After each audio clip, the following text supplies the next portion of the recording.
Hi friends, నమస్తే. కజ్జికాయలు చేస్తున్నాను చూడండి.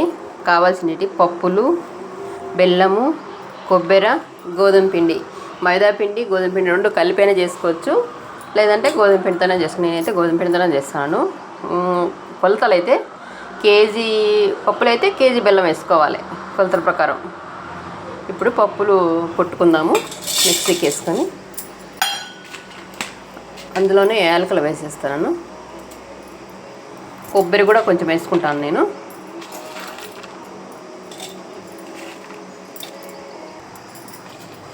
బెల్లం అయితే ఇది సరిపోతుంది, వేసుకుంటాను. చూడు,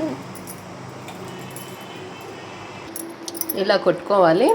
కొట్టుకొని గిన్నెలోకి తీసుకుందాము. గోధుమ పిండి అయితే కలిపి పెట్టుకున్నాను. ఇప్పుడు కజ్జికాయలకు పిండిని చపాతీలాగా పూరీలాగా చేసుకుందాం. పూరీ తిక్కుందాము. ఇలా తిక్కుకొని చిన్న చిన్న పూరీలాగా చేసుకుందాం.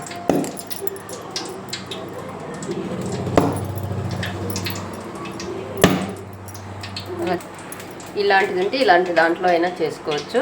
ఇలా తీసుకొని ఇలా వేసుకొని ఇలా పిండి వేసుకొని ఇలా పెట్టేసి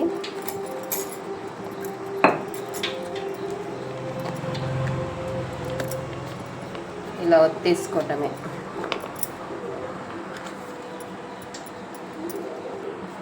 చూడండి, ఇట్లా వచ్చేసింది. ఇలా అన్నీ చేసి పెట్టుకొని మళ్ళీ తేలేసుకోవాలి నూనెలో. ఆయిల్ కాయింది, ఇప్పుడు వేసుకుందాము. ఇలా అన్నీ వేసి కాల్చుకోవాలి. ఇట్లా ఎర్రగా కాలినంత వరకు కాల్చుకొని తీసేసుకోవాలి.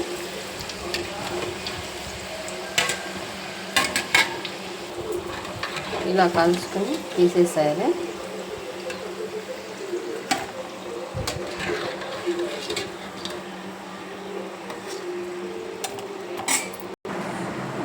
Please like and share, subscriber చేసుకోండి. చూడండి, కజ్జికాయలు కాలిపోతున్నాయి. చూడండి కజ్జికాయలు. Please like and share, subscriber.